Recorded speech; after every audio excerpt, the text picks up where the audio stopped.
Salve galera, muito bom dia para vocês. Por aqui professor Adriano Remolino Traubach, disciplina Sociologia. E na aula de hoje nós vamos ver o significado de ser cidadão ontem, no passado, né? E hoje. Qual é o significado de ser cidadão hoje? Pessoal, antigamente o cidadão ele era aquele que fazia parte de uma cidade, tendo direitos e deveres por nela habitar. Então, cidadania, no termo latim, civitas, significa cidade.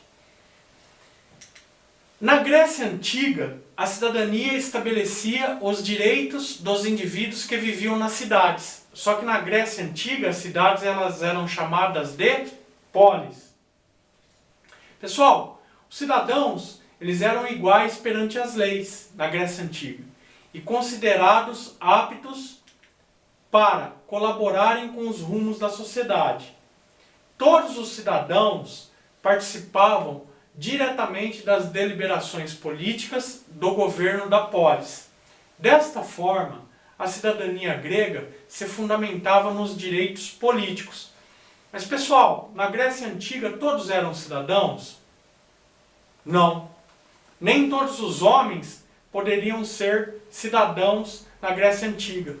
Haviam restrições que reduziam a um pequeno número o privilégio de ser cidadão. Normalmente na Grécia Antiga era cidadão quem era proprietário de terras, o qual era considerado um homem livre para os negócios públicos. Pessoal, mas e quem não era cidadão? Quais eram as pessoas que não tinham o direito de ser cidadão? Então está aqui, ó, nessa lista, nós podemos observar aqui, ó, as mulheres, os escravos, as crianças, os velhos, os comerciantes, os artesãos e os estrangeiros. Eles não tinham o direito de ser cidadão. Aristóteles, naquela época, ele definiu o cidadão como sendo todo aquele que tem o direito e, consequentemente, o dever de formar um governo. Ok, pessoal? Passado grande período de tempo, depois na Idade Média, né? Como ficou a cidadania na Idade Média? A cidadania na Idade Média, ela era exercida plenamente? Também não. Pessoal, na Idade Média, com o chamado feudalismo, a cidadania encontrou fortes obstáculos, havendo inúmeros aspectos que inviabilizavam sua existência. O poder do feudalismo, que era também administrado pela Igreja Católica, e o exercício desse poder, como ele era hierárquico, ele acabava sendo inquestionável. Sob esta estrutura, não poderia existir cidadania, pois, entre os gregos, a cidadania era a igualdade entre os homens e o direito de discussão e deliberação para resolver os conflitos. Enquanto no feudalismo, o poder era dividido de forma arbitrária e os ditos da igreja eram tidos como incontestáveis. Pessoal, passado mais algum tempo, depois no Renascimento, aí a cidadania ela começa a surgir, se aflorar, né?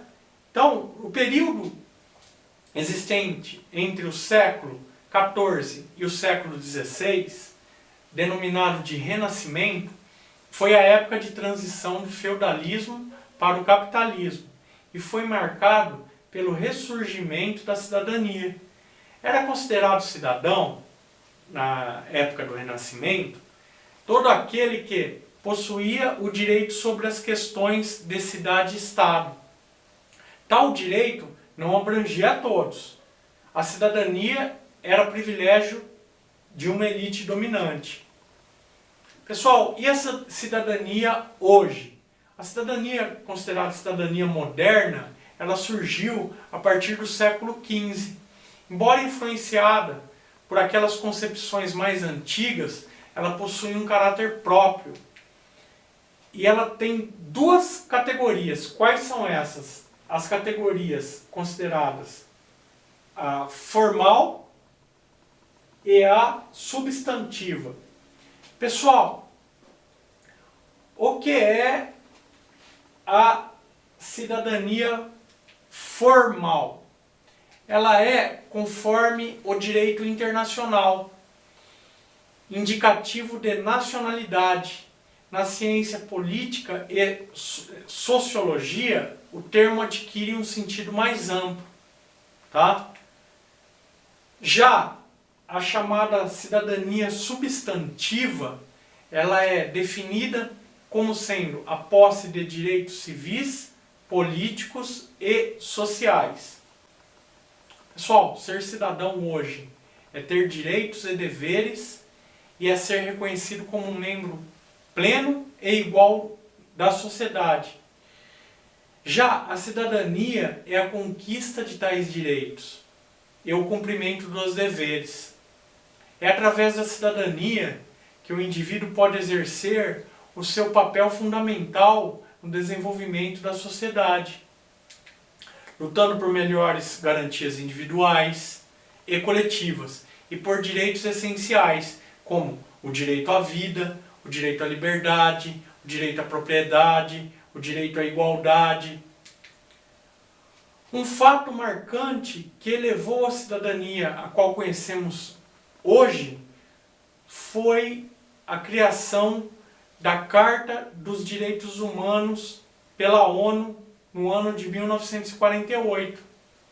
Nela afirma-se que todos os homens são iguais perante a lei, independente de raça, de credo, de etnia. Confere-se o direito a um salário digno, à educação, à saúde, à habitação, ao lazer. Assegura-se o direito à livre expressão.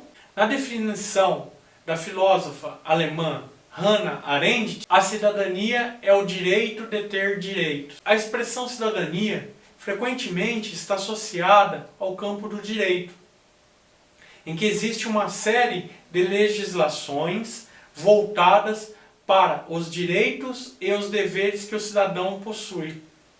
O conceito de cidadania também está relacionado à nacionalidade do indivíduo, isto é, a legalidade de sua permanência em um determinado território administrado por um Estado nacional. Se vocês gostaram, dê o seu joinha na página, se inscrevam no canal Professor Adriano Remorini Traubach e qualquer dúvida que vocês tenham, mande a sua dúvida para casadochapéu@gmail.com. Um grande abraço para vocês, até mais!